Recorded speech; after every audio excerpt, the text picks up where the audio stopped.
Hello, everyone. I'm Virginia Stanley, Director of Library Marketing at HarperCollins. Hello, everyone. I'm Chris Connolly. I'm the Library Marketing Associate at HarperCollins. Aloha. Thank Aloha. you. Thank you so much for inviting us to be part of your conference, the Hawaii Library Association. We're honored to be part of your conference, and we're very excited to talk to you about some books that we have coming out in the spring from HarperCollins.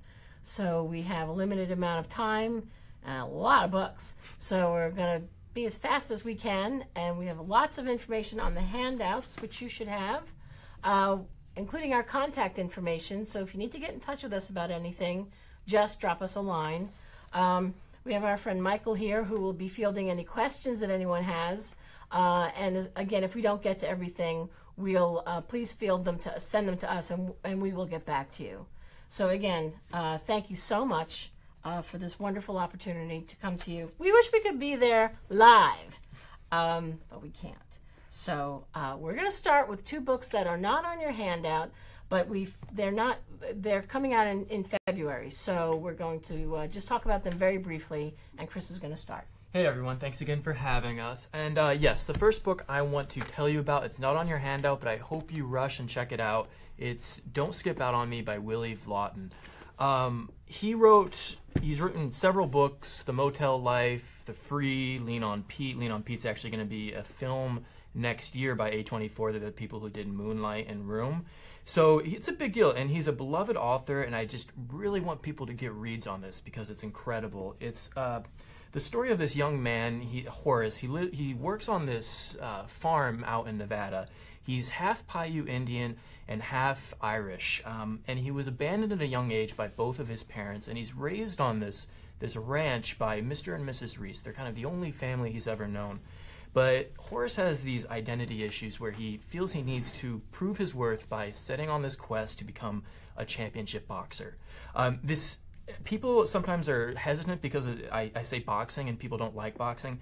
This book is so much more than that. It's a great book club book. It deals with identity and race and loss and loneliness, and there's so much empathy and kindness, but it's not sentimental. There's just not a wasted word on the page. Willie is a beautiful author, and the reads I'm getting by librarians on this are unlike anything I've ever gotten before. Just the reactions. Lillian Dabney in Seattle Public Library says, "Don't Skip Out on Me is a deeply profound story with so many layers, relevant and important to people of every age."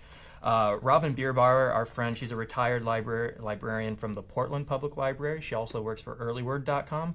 She says, "I fell in love with his gorgeous writing and razor-sharp characterizations all over again." And then this last one really drives it home. This is from Miss Andrian Cruz in Azusa City Library in California. She says, "I felt like I was reading The Old Man and the Sea. It was so wise and palpable." I mean, this is all coming in from every librarian that I've sent this to. You get these incredible reactions. It is up on Edelweiss. I hope you check it out. It's a really special book that is just so affecting. It will stick with you. So that comes out in February. Please do check it out. I second what Chris said. I have read everything that Willie Vlotton has written, and I love this one. And we have just been fangirling and fanboying all over this thing. And the music is just so beautiful. Yeah, he wrote a soundtrack with his band Richmond Fontaine, a book soundtrack, which is also so beautiful and incredible. So I can send a CD to anyone who wants one. I highly recommend it. This is his first release in a hardcover as well, so we really want to just get Willie the attention that he rightfully deserves. So I hope you give it a read. Have tissues nearby when you listen to the music because it's so beautiful. Okay, the book that I'm going to talk about that's not on your handout, but again, another one that we really want you to take note of is I'll Be Gone in the Dark. This is one woman's obsessive search for the Golden State Killer. This is by Michelle McNamara. This is a true crime account. Can you see this? It's a true crime account of the Golden State Killer. This was a serial rapist and murderer who terrorized California for over a decade. And Michelle McNamara was this a true crime journalist who, years after he had left California, the murderer had left California, but Michelle McNamara was just obsessed with this case. And as being a true crime journalist, she just poured over police reports. She interviewed victims. She really put herself into this online community as well, who were just as obsessed about the case as she was. And so the response that we've been getting from this book is that it reads like a novel. I mean, it is a true thing, but what a beautiful writer she was. Unfortunately, I say the word was because she died while writing this book. You may have heard of her through her husband, Patton Oswalt, who's a comedian and an actor, and so he has picked up the gauntlet and run with it, and is such a huge supporter of this book.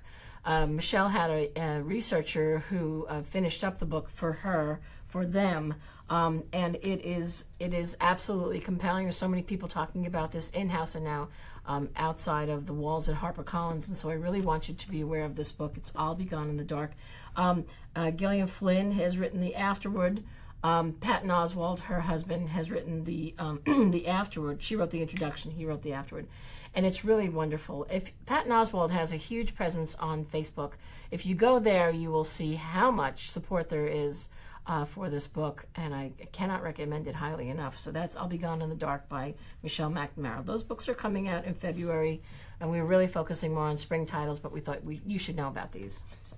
Okay, so the first book that's on your handout and on the official list is a book you probably are pretty excited about. It's Charles Frazier, Verena. So you'll know Charles Frazier, 2 words, Cold Mountain, National Book Award winner, New York Times bestseller, just a smash hit. And Charles Frazier is a big deal, and this is a much anticipated follow-up for him. And it centers around kind of the same time as Cold Mountain, where it's Civil War, post-Civil War, and follows Miss Verena Howell, who was a young teenager who was wed to this old widower by the name of Jefferson Davis. She expected this to be just kind of a quiet life that she's flowing into. Jefferson Davis is a landowner, excuse me.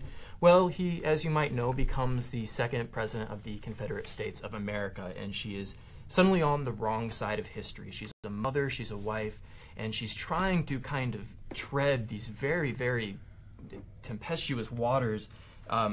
Again, being on the wrong side of history. She's the wife of the 2nd president of the Confederate States of America.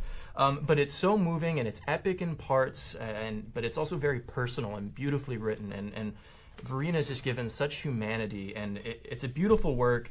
Again, worth all the hype in the world. It's coming in April. So we should have galleys relatively soon. I don't have anything for you to read yet, but if you're interested, email us, and I'll make sure I get you something to read as soon as it's available. So that's Verena by Charles Frazier. I'm just going to hop in here real quick. Liz from the Hawaii Library Association says that they are online, and they are glad to have you here. Hey, Liz. Good to hear from you. And then we also have Vesna, who is asking, will you be posting a list of the titles you are recommending? You betcha. We'll put it on our website, librarylovefest.com. So keep your eyes peeled for that. I'll get that up within the next few days here. Great.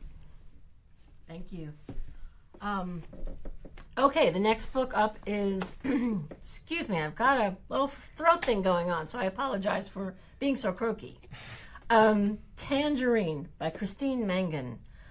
Yikes! This is so good. This is a debut novel. It's the story of so we have many imprints in HarperCollins. Echo is one of them, and this is a huge book on their list. This is a really, really wonderful story about Alice Shipley. This is a novel. It's a debut novel, and it's about this woman who moves with her new husband to Tangier in 1956. She has to get away from a painful past. So. But she's sort of a frightened person, and she's very much kept sort of, I don't know, imprisoned by her own fear in the walls of her home with her husband. And you know that something has happened. I feel like the packaging on this book kind of says it all. It's a beautiful, that 1950s look, and it's very exotic, and you know, you can smell the spices, and you get the real feel for Morocco. It's just really beautiful. Anyway, she's in this situation with her husband. That's sort of a strange marriage, and her former roommate from college, her name is Lucy, shows up unexpectedly and dredges up the past, and the past involves, I'm not ruining anything. Well, I shouldn't say it. Something happens in the past while these two are at college together. And during their time at college, can't separate these two. One of them falls in love, and the other doesn't. Feels left out. We all know what that feels like. It's happened to all of us. That's what happens there. Fast forward, Alice moves to Tangier, and Lucy shows up, and she dredges up this painful past. It uses the 1950s to shed light on modern issues of feminism and female friendships. There's this riveting psychological power struggle here at this beautiful location, and it's a great book for reading groups. I know that you're interested in books for book clubs, and we'll mention that when we really feel like it really ties into book clubs, and this one does. The author has a PhD in Gothic British literature. Shirley Jackson is a big influence. Daphne du Maurier is an influence.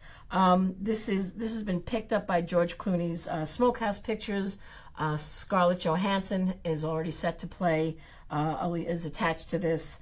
And I have a great quote from Joyce Carol Oates, who says, "As if Donna Tartt, Gillian Flynn, and Patricia Highsmith had collaborated in a screenplay to be filmed by Hitchcock. This is suspenseful and atmospheric." It's so beautiful. I can't say enough about this book. Tangerine. Love it. Love. All right, next we have another big-time author, Christopher Moore. His next novel is Noir. So you'll know him from Secondhand Souls, The Serpent of Venice, Sacre Bleu, Bite Me. He's sold multi-millions of copies throughout the world. And this is somewhat of a departure for him in that it is like uber noir. It's set in 1947 San Francisco and follows Sammy Two Toes Tiffin. And I just love saying that too, Sammy Two Toes Tiffin. And he's this bartender who has this kind of ear to the streets. He's the guy you call upon when you need something done. Well, his broad goes missing, and Sammy finds himself in the middle of a hunt across all these really diverse, crazy settings within San Francisco. And is trying to get to the bottom of it. But in classic kind of Christopher Moore fashion, he's going to weave in all kinds of kind of zany set pieces and really interesting, strange characters.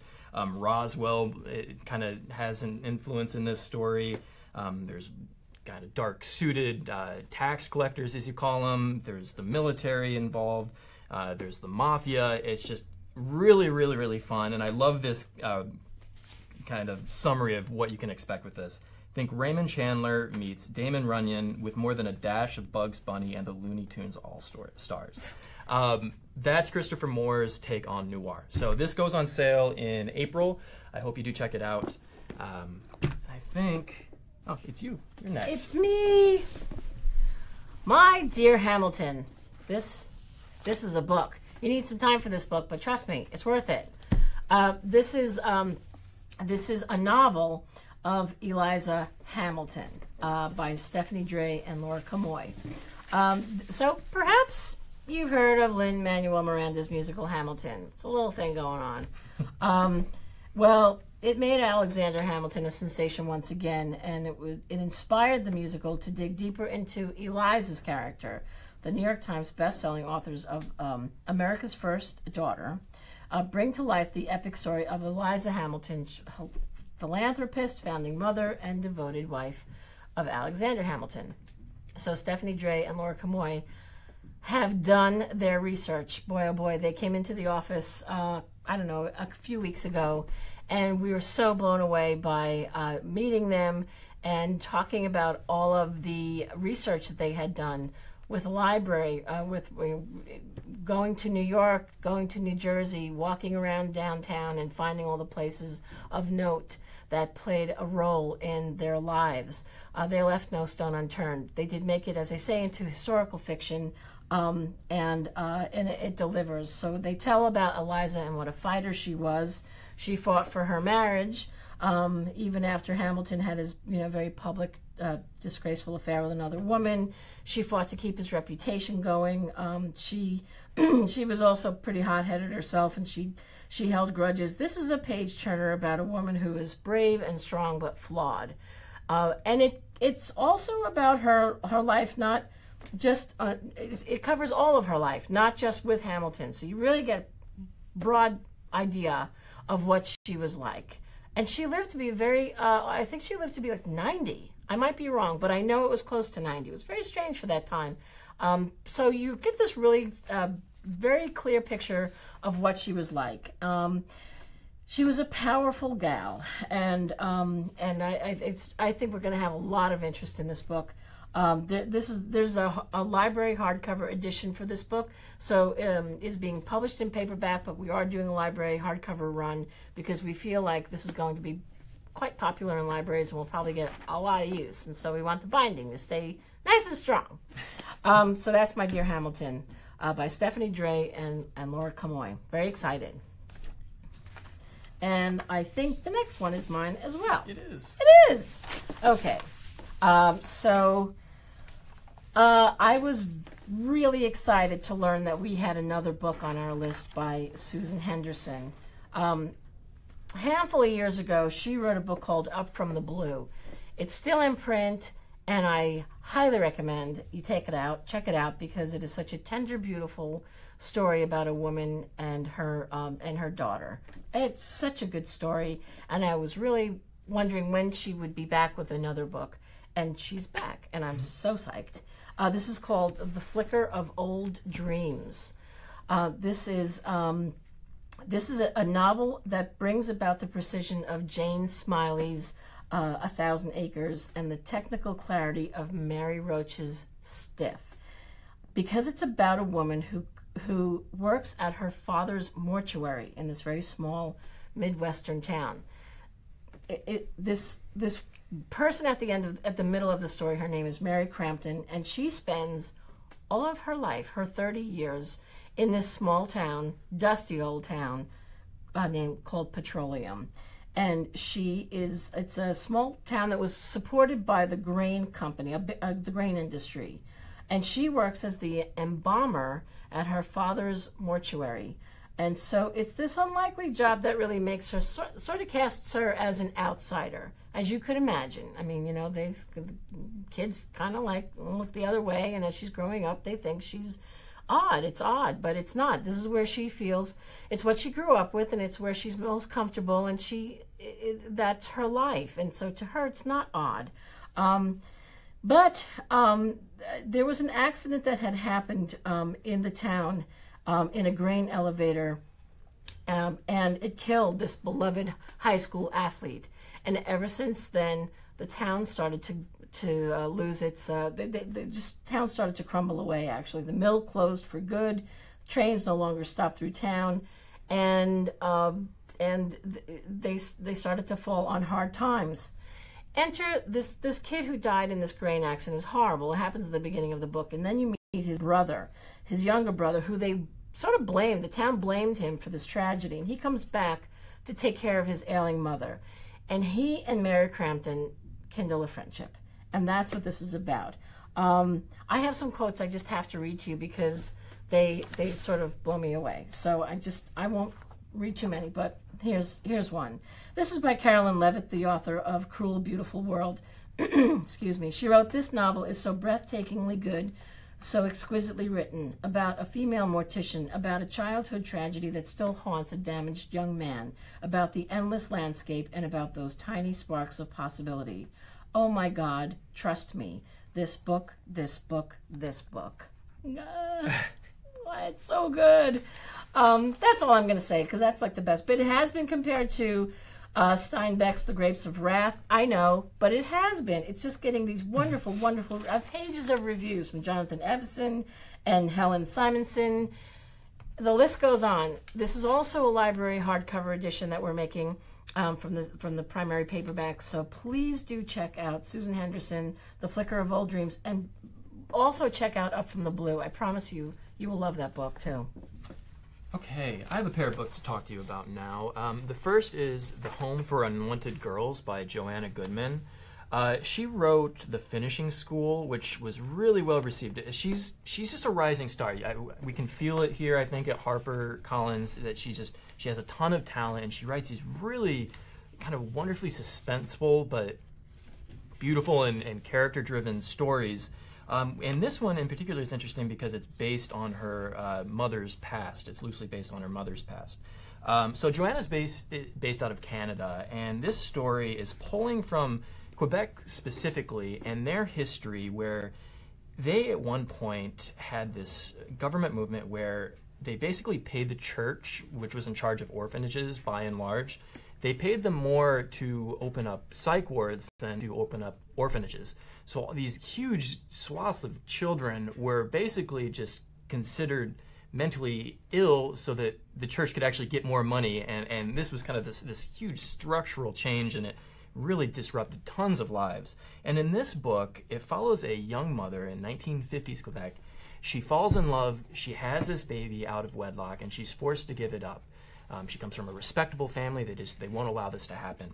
So it follows this mother's life after she gives up this child, and then it follows the life of the child itself. You can kind of think of this as like Philomena meets the orphan train. And it's a heart-wrenching story, and it's very suspenseful because when you're following this daughter as she grows up, she's in an orphanage, and then this movement takes place, and now she's suddenly considered mentally ill, and she's put in a psych ward. But she's brilliant. She's very smart and determined, and just a wonderful character that, despite all the kind of these horrific scenes that she's put through, you want to follow her through because she's a brilliant character. And basically the story is pushing you towards these two women as their lives maybe are pulled back towards one another after such a tragic departure. So I think a great comp for this is The Girl Who Came Home by Hazel Gaynor. Again, Philomena. This is just another knockout, I think, for Joanna Goodman. This goes on sale in April, so I hope you do check it out. And we also will be doing a library hardcover edition. This is going to be a trade paperback, but we will have a library hardcover edition for you. Just going to jump in for a sec, give Chris's voice a rest for a second. Just a reminder, if you guys have any questions for Chris or Virginia about any of these books they're talking about, please feel free, comment, let us know what you think. And if we have time at the end, we'll try to get to some of them. Thank you, Michael. Thank you, Michael. All right. We're up to 23 minutes, or something like that, and we have 22 minutes left. We can do it. We can do it. Time is fluid. Time is fluid. So next one I'm going to talk about is Bearskin by James A. McLaughlin. So this is a book we're all very, very excited about. It's put out by Echo Books, which is our kind of literary imprint that Virginia had mentioned earlier. And it's actually, I don't know if you've heard of our program, the Lead Read program, which is a sales initiative where the sales team votes on one title each season that we think has the greatest chance for commercial and critical success. It kind of started with The Nest, and we had News of the World by Paulette Giles, The Women in the Castle.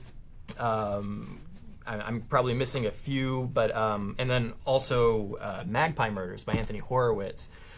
So it's a big deal, and we really believe in this novel. It's also suspense. I would compare this to probably Ron Rash, and that it's set in this Virginian, like, Appalachia community and follows this man. He's working for the forest department, repairing roads, fixing the various cabins in this preserve.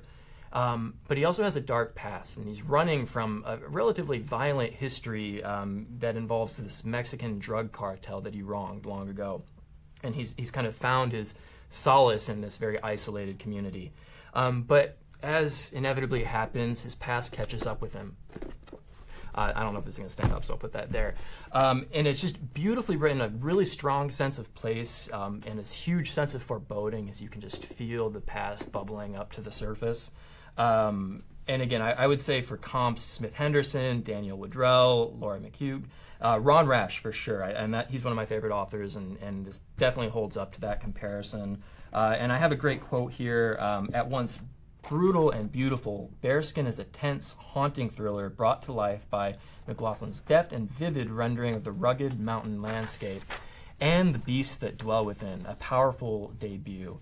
And that's from Laura McHugh, from the author of The Weight of Blood and Arrowwood. So this goes on sale. We have a little time. It goes on sale in June.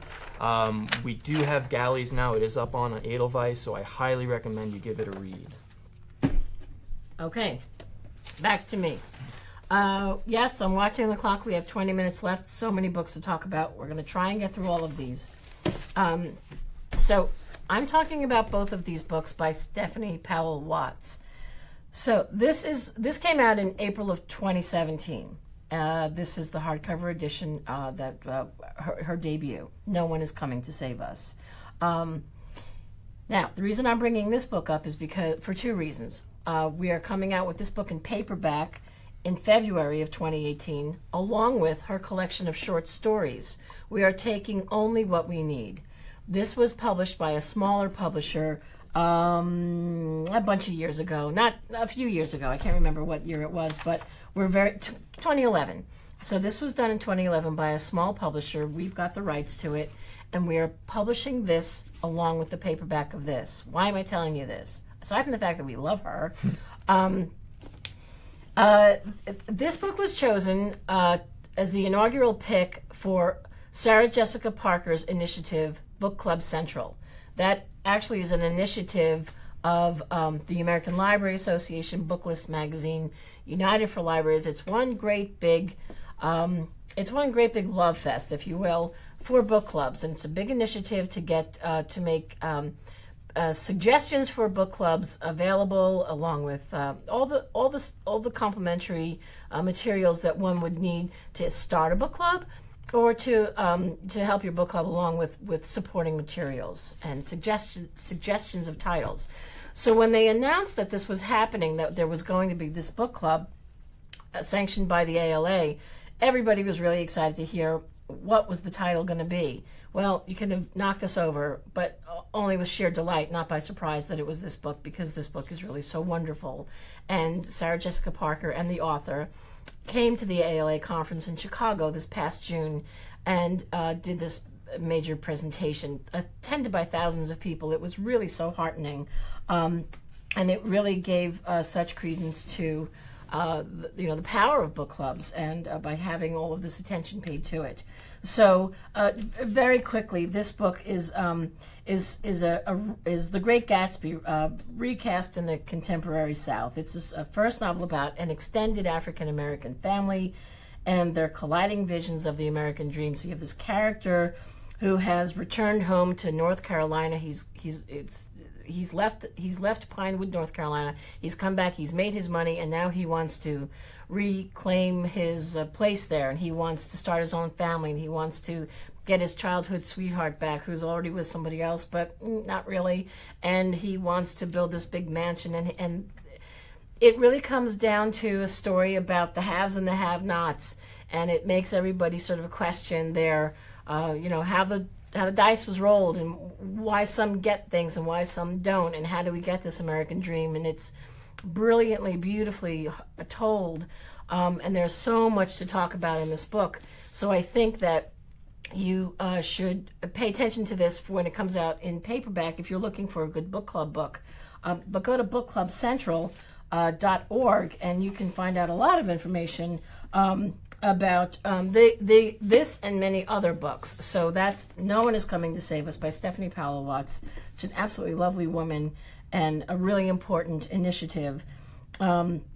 Also, this, so now the paperback of this book and this collection of short stories, which is absolutely beautiful. These are 10 short stories that talk about a lot of different things, but they are all about working class African Americans across the South striving for meaning and direction in their lives, is essentially what this collection is about. So when these two books come out together, they will be repackaged with the paintings by Amy Sherald, who is the artist who is painting Michelle Obama's official portrait. I thought that was really cool. So it's cool on many levels. So from cover to cover and inside, please do check out these two books by Stephanie Powell Watts. Real quick, Chris, can you show us the cover of Bearskin one more time? Sure. Such a beautiful cover. Yes, this is just a bound manuscript, but yeah, the jacket is really, really cool, and you can see it's the forest flowing through the bear. So, yeah, did they get a good view of it? Yeah, okay. Thank you. Yeah. So the next novel that I'm going to be talking about is Stray City by Chelsea Johnson. So this is a debut, very smart and funny. It's a Portland set novel that follows this young woman. She's 24 years old, and she came from a very conservative Midwestern family, but moves to Portland and comes out of the closet when she gets there. She feels at home. She has a very strong set of friends and sense of community. But one night she feels betrayed as she sees an ex and a dear friend mingling, we might say. And she mingling, heavy petting. Is that what the kids are calling it these days? I'm so far out of that zone. I don't know what they say anymore. But I'm gonna say mingling. So she has herself a wild night and ultimately finds herself pregnant and ostracized from this group of friends. Again, mainly it's a lesbian group of friends, and they're very close. But this kind of sets forth this seismic shift in their relationships. But she's going to have this baby, and it actually shifts forward a decade later when she actually has this child, and the child now wants to know more about her background and where she came from. So it plays between these two lives, again, her and her community, and it's very smart. It deals with pop culture, music. The way she talks about music is so evocative, and I actually think of kind of like High Fidelity at points. It's just super smart and funny and very warm at the same time, and has a lot of great blurbs for it already. Just for a comp, I would say How to Build a Girl by Caitlin Morin. But Carrie Brownstein, who's the author of Hunger Makes Me a Modern Girl, has this to say.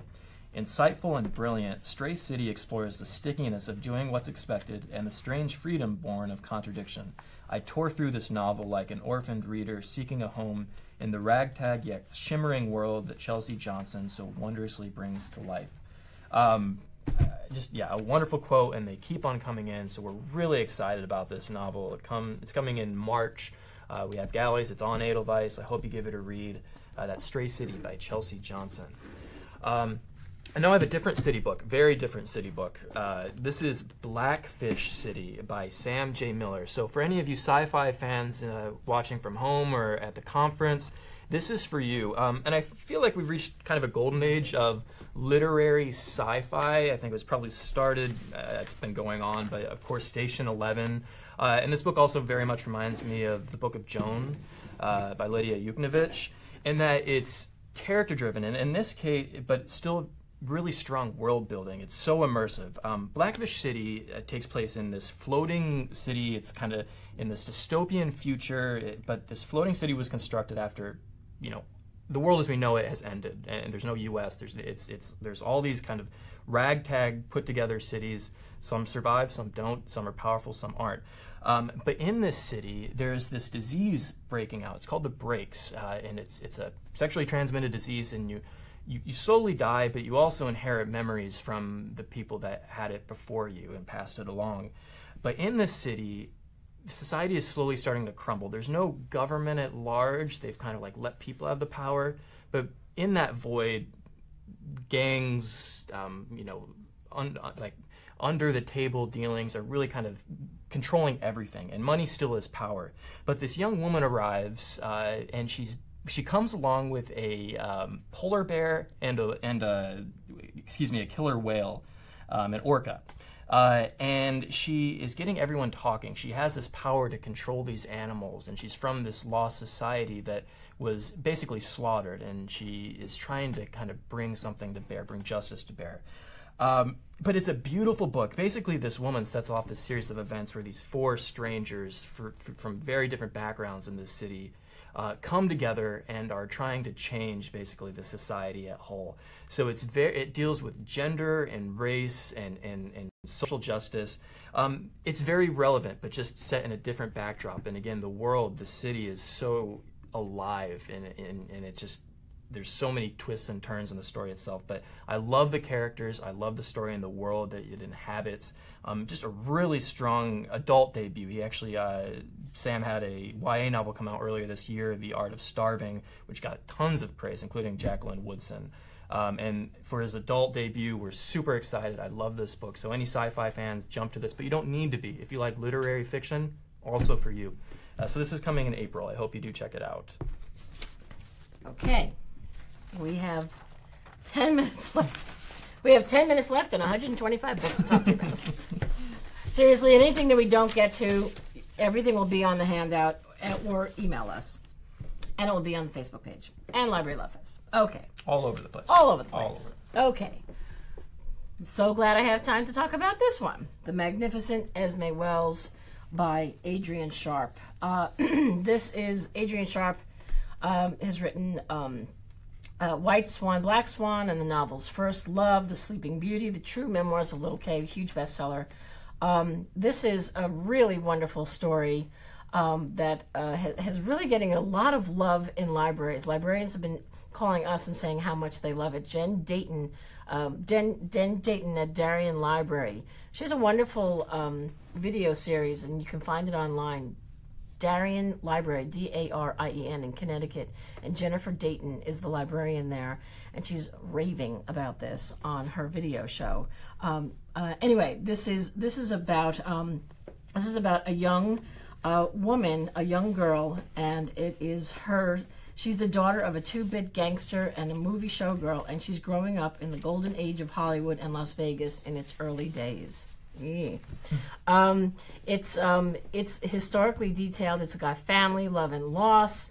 A lot of people make little debuts, make little cameos on this. Judy Garland, and there's a whole big story about her father, he's no good. This guy, he's a small town crook, and the daughter is kind of like a little paper moon. Remember Tatum O'Neal, kind of like that. She's kind of always looking out for him.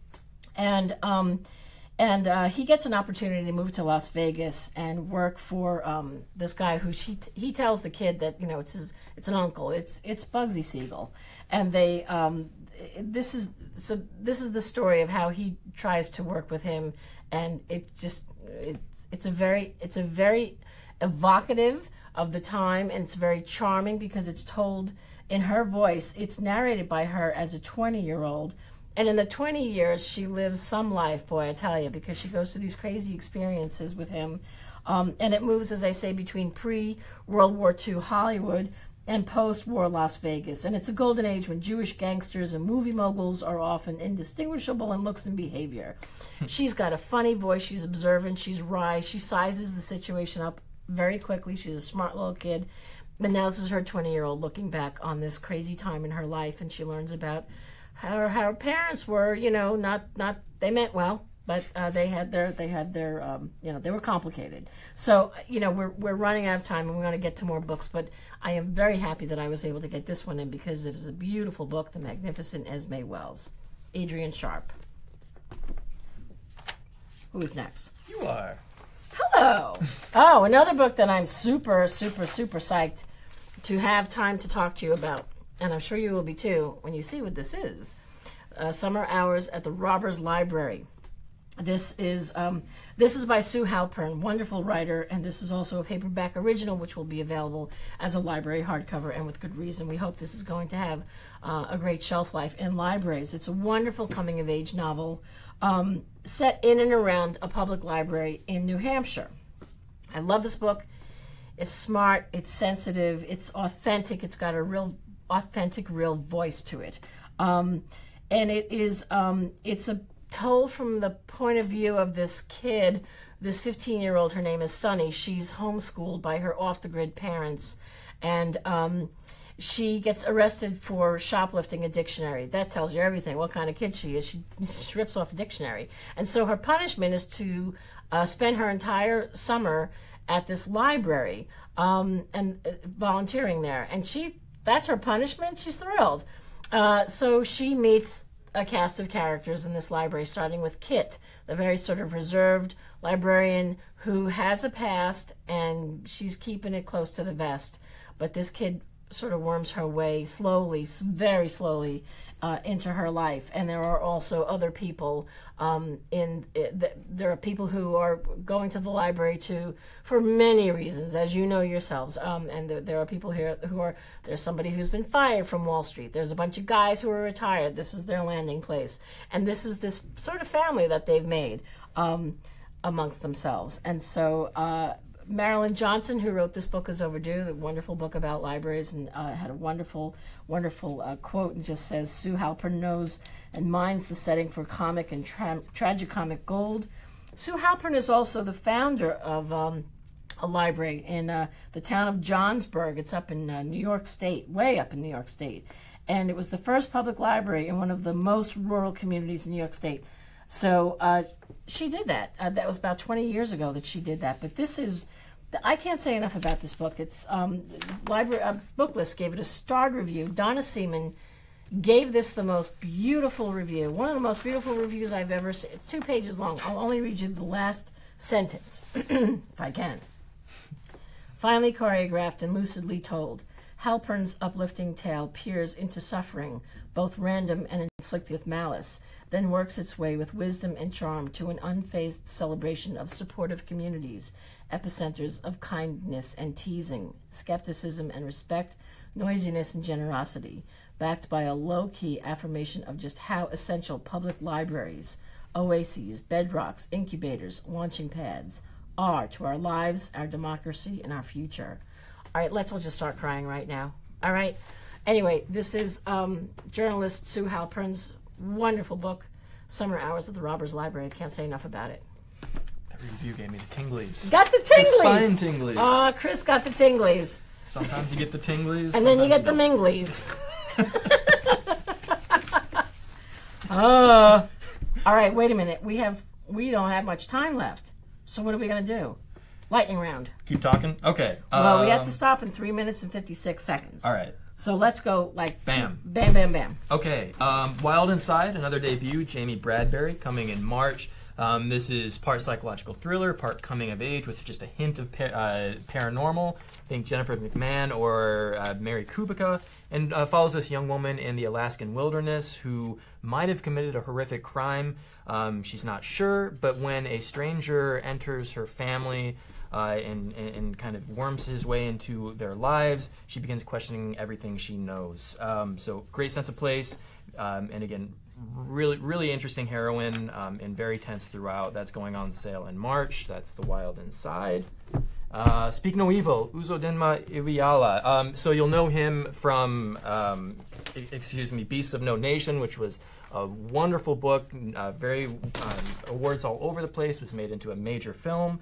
And this is a story that follows this young man who is a star. He's a track star. He's an excellent student. He's bound for great things. He's in high school, but he's also hiding a secret from his very conservative Nigerian parents. He is a gay man, and once that secret comes out, his life takes a very drastic turn. When everything was looking like it was upward trajectory, things are thrown into complete disarray. So just a great book for book clubs as far as identity, sexuality, and of course, with Uzodinma, it's going to be beautifully written and very, very smart.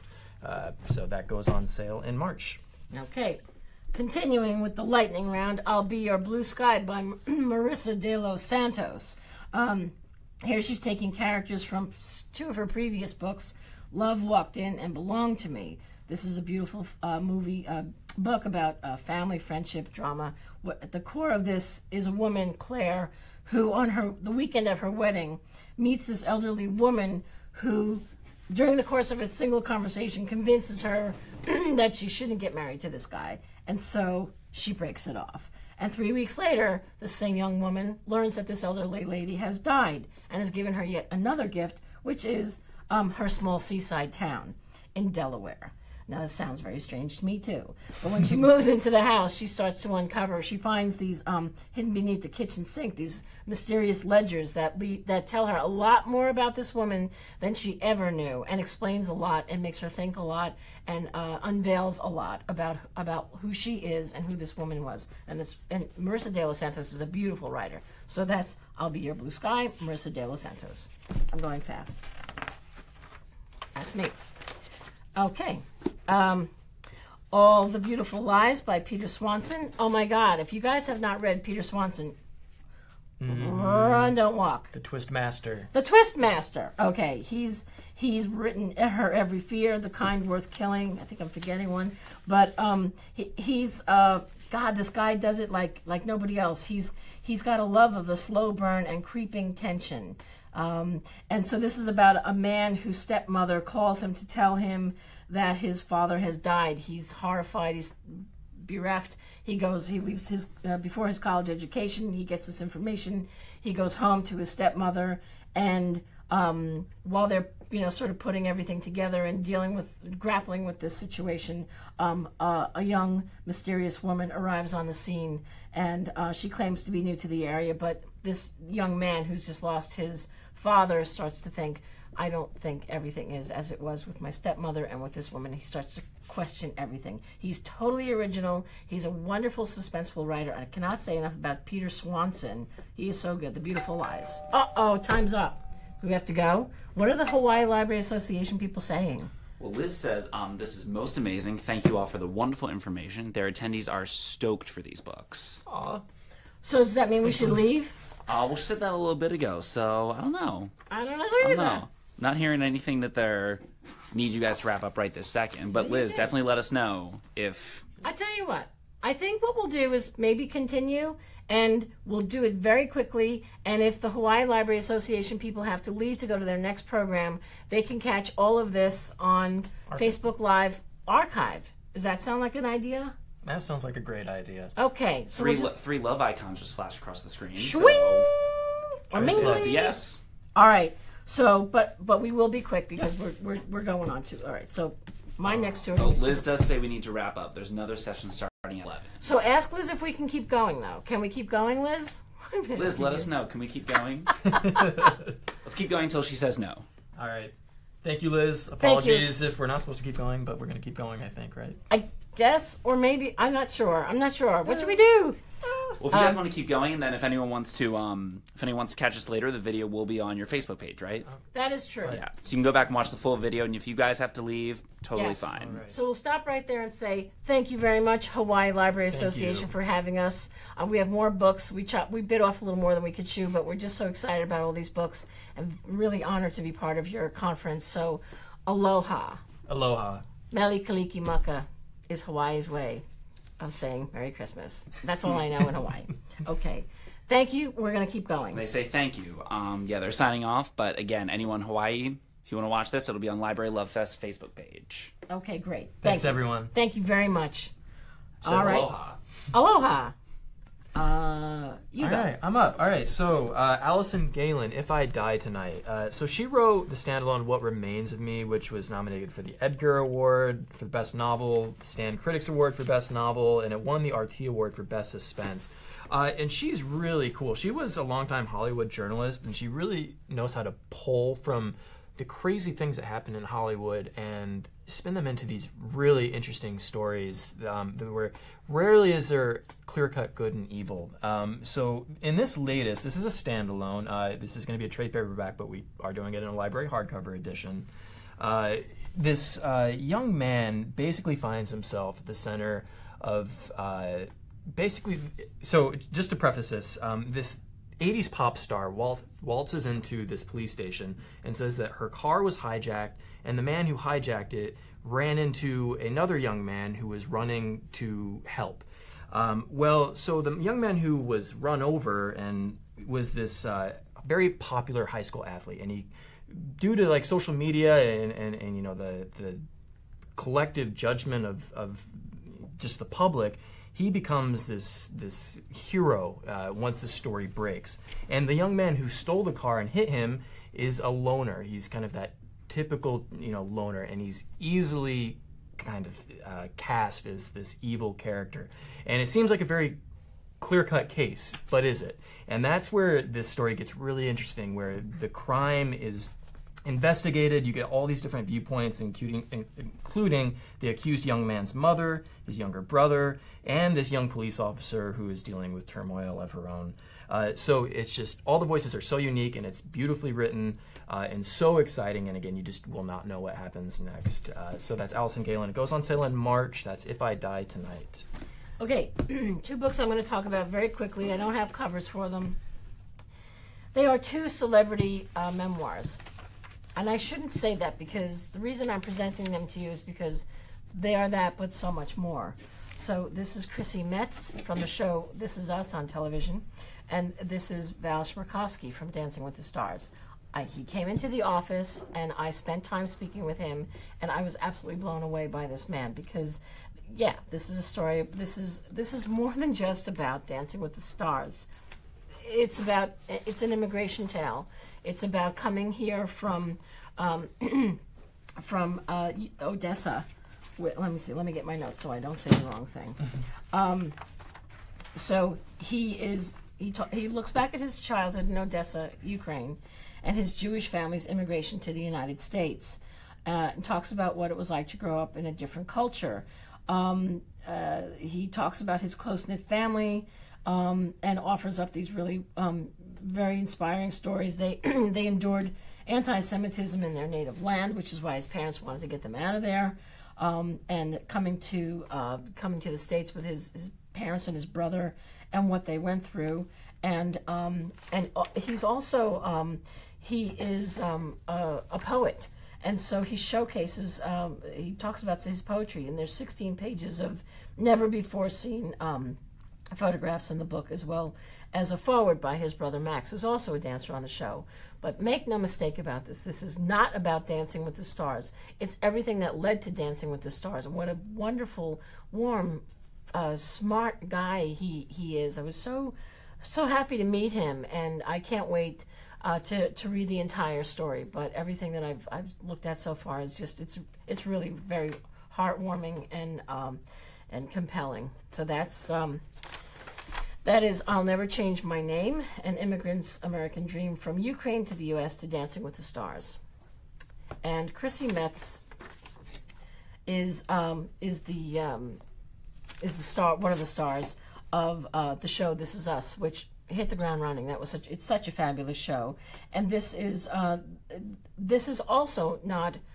Yes, it's about, that she is a celebrity now, but in a very short amount of time, frankly. I mean, the show just went on the air, and the thing is, within its weeks of its premiere, she's been embraced by countless fans. Overnight, she's found herself on, the covers of magazines and on talk shows. But what she talks about is how everything that came before that.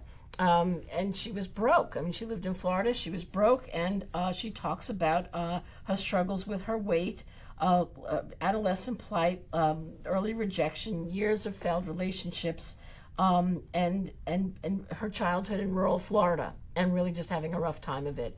And I think that's a really important story to tell, because I think that this is the picture of somebody who doesn't give up. So I'm very excited to talk about these two books, because I think that I'm very glad for them that they have this reached this celebrity status, but I'm much more interested in how they got there. So this is Me by Chrissy Metz. Okay, and I think, yes, I get to talk about the newest Carol Goodman novel, The Other Mother. Do you want to preface this by saying that this is our mother trio? Oh yeah, so we have a mother trio of books, three mothers, three very different mothers, different genres, mostly. So this is the first of the mother books. So Carol Goodman, she wrote The Lake of Dead Languages, which was an international bestseller. And she also wrote The Widow's House, which I loved, which was kind of this modern gothic thriller. And she's continuing that kind of feel with this book. It follows this woman, Daphne, and her infant daughter, who Daphne's running from a really horrible marriage and secrets of her past. And she takes a job as this caretaker for this huge, foreboding stone mansion in the Catskills. Sounds like a great setup, and it is. So she befriends the woman that she's working for, her boss, Laurel, and these two, it becomes this kind of fast friendship that is maybe not entirely healthy. Laurel also has a daughter with the same name, Chloe in this case, and they start talking like each other and dressing like one another, and slowly you can tell that something is not right. Daphne seems to be in some sort of peril. Daphne doesn't trust herself either. She's dealing with some postmortem depression. So she's a very unreliable narrator, but the setting, this mansion, it's right by this old mental asylum. It's so fun and creepy, but again, the characters are really, really cool and interesting, and Daphne's a fascinating character. But at the end of the day, this is a thriller, psychological thriller, and it's completely thrilling. And again, just continues to trend with Carol Goodman. She's one of my favorite writers that I've discovered recently. So I hope you check it out. This is going on sale in March. And the next mother book is The Perfect Mother, which I don't have a jacket for because we're not showing it right now. There's going to be a cover reveal for The Perfect Mother by Amy Malloy. But this is, Harper won this book in an aggressive house bid. It was sold, it's already been sold in 16 countries, probably more by the time this document was written up. So this is about a group of women whose lives become indelibly connected when one of their newborns goes missing. This is set in Prospect Park, which is in Brooklyn, and it's about a bunch of, they call themselves, they're women who have no newborns. They're called May mothers, new moms who all gave birth in the month of May. And so twice a week they meet, and one time they decide to go out at night, and they take these kids with them, and something happens, and one of the kids goes missing. One of the babies is taken. And so that's the premise of the story. I'm not going to go into any more of it than that, other than to tell you that this will be a major motion picture with Kerry Washington, who says this. Kerry Washington is very excited about this, and she says it's a gripping page turner that explores the pressures of modern motherhood as well as a mother's absolute worst nightmare. At once wonderfully nuanced and compulsively readable, it keeps you guessing at every moment up until the very end. It could not be prouder to be bringing this thriller to the big screen. That's The Perfect Mother by Amy Malloy. Okay, and then my last book that I'm going to talk about, and we're going to try and wrap this up, is That Kind of Mother by Rumaan Alam. He is the author of Rich and Pretty, and his writing has appeared in the New York Times, Elle Magazine. This is a story about a first-time mother who finds herself, she's crazy about her newborn son, but she's completely overwhelmed. And so she hires this woman, Priscilla Johnson, who becomes the baby's nanny. And they become entrenched in each other's lives. But the difference being that Rebecca, the woman who had the baby, is white and Priscilla is black.